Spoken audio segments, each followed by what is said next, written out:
Hi guys, this is Stacy. Welcome back to my channel. I just want to thank you guys all for subscribing and liking the videos and all the wonderful comments. I really appreciate it. It's actually been helping me out a lot. We're going to go over, as you can see, the cash journeying case. And we'll start first with, who is Darren Brown to the family? Did Cameron just go to school with him? Is he an acquaintance of Monica, Cameron, or did he know one of the other kids? Maury insists Brown was just a friend of his brother and would always walk around the neighborhood. Maury says he recognizes Brown from school but has no idea why this would happen. Or maybe it's something more. To Monica, possibly? I don't know. Comment down below and let me know what you think about this. Now, also, there are conflicting reports about the incident that happened 2 days prior to this horrific tragedy. In the first report, she states that she was out grocery shopping when he came by for a short period of time. And Emily said that Darren Brown creeped her out. And Monica told him, "Don't come back around my kids. I don't want you." And in that statement, she says that she got upset with her children about it. Now, if she was gone when Darren was at the house, how would she have been able to tell him that, is what I wonder there. Now, in another statement, she refers to the same day in question, 2 days prior, and she states that she came home from the grocery store and found Brown there spending, which was called playtime, with Cash, and it was an unannounced visit, and that it irritated her. So I'm wondering, okay, which story is it? So there's a lot of holes in this story to me, to be honest, because it makes me wonder, why are these stories changing? Like, you were either there for that incident 2 days prior or you weren't. It's just that simple.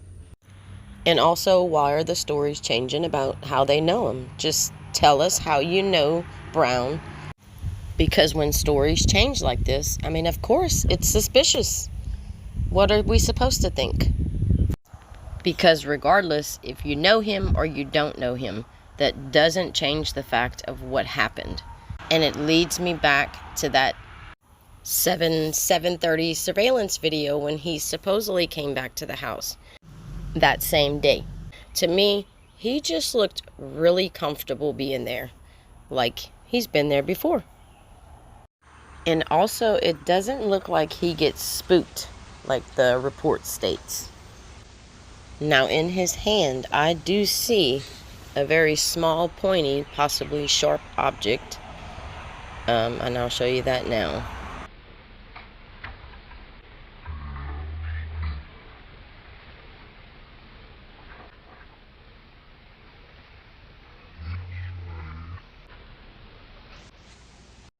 Now, I also wanted to point out, I was going over the 5 a.m. surveillance video, and I actually noticed that the suspect stands and he holds his pointed finger out. So I started to look at this video. I want you to take a look at his hands. Now, what I actually noticed here is it looks like he's grabbing something from his belt, whatever he's got around his waist.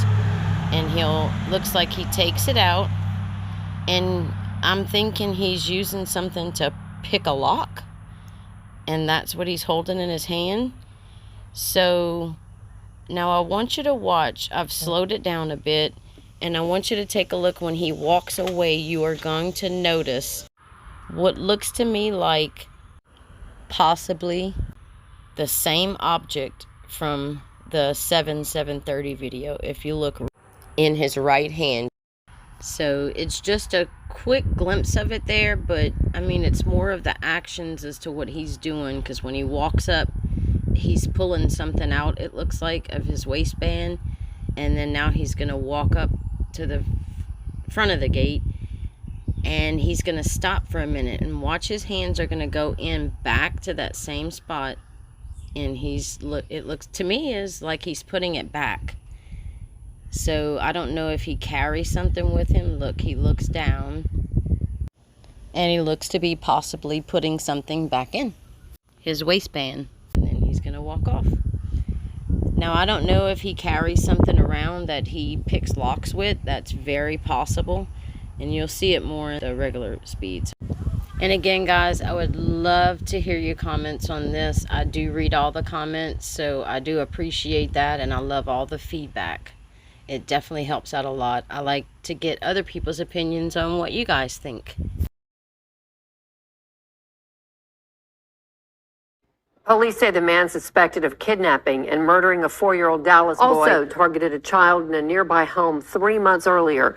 Charges from that incident were just filed against 18-year-old Darian Brown. He was already charged with kidnapping 4-year-old Cash Gernon and could face an additional charge for the boy's murder. Today, we learn more about the previous incident in February involving a 2-year-old girl. Fox 4's Alex Boyer asked the child's grandfather, that girl's grandfather, why there were no charges for that case until now. Alex.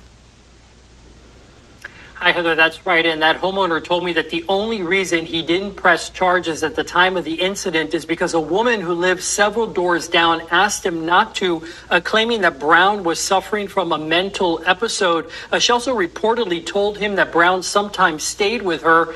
That woman lived at the same home where months later, little Cash Gernon would be taken from and allegedly killed by Brown. On February 8th, 2021, Dallas police say 18-year-old Darian Brown broke into this home on Florina Parkway, assaulted the homeowner, and tried to take the man's 2-year-old granddaughter. The grandfather was too shaken up to talk on camera, but told me Brown suddenly appeared in his home and said he was looking for his girlfriend and began checking rooms and closets. The homeowner, who did not know Brown, said he grabbed a knife and told Brown to leave.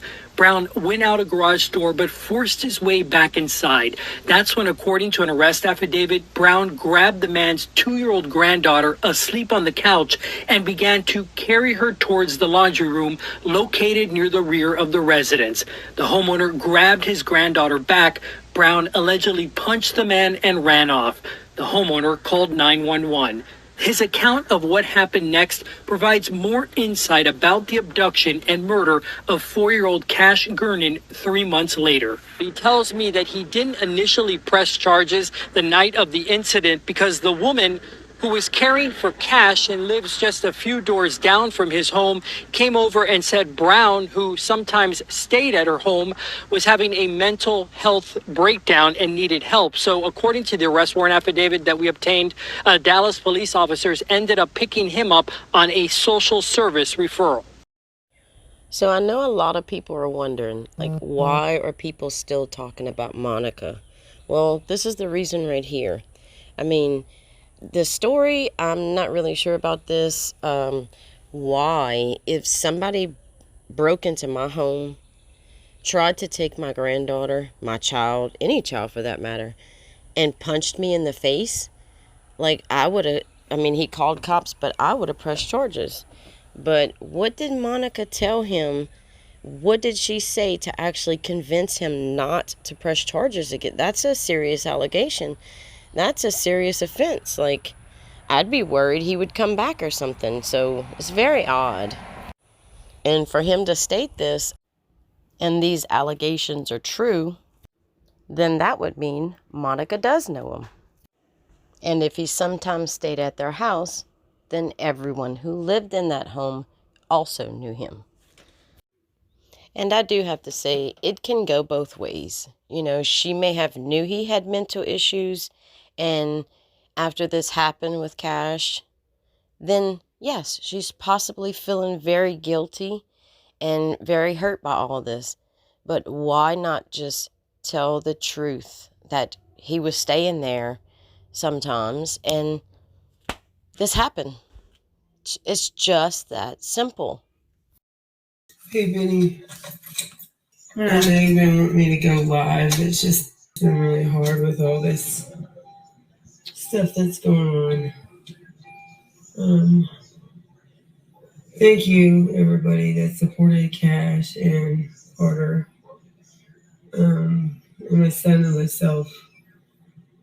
I haven't been down to the site except one time. Right when it happened, I guess everybody knows the DNA came back, and of course it was all Darian. So all the haters that hated on my son, you guys are fucking horrible people. To all the ones that supported him, thank you so much. My son is one of the strongest boys I know. To have to put up with this crap. Sorry I look so bad, Benny. First time out of the house since Darren took cash from me and all the hateful things people say, so I'm going down to the park now. So thank you, everybody, and please keep your prayers with me. Alright guys, well that's the end of the video. This is actually part 1 because the video got to be too long. So hit the like button and subscribe if you're not already. And always spread love and not hate. Be blessed and keep the faith. And please say a prayer for Cash, Carter, and their family. God bless, guys. Bye.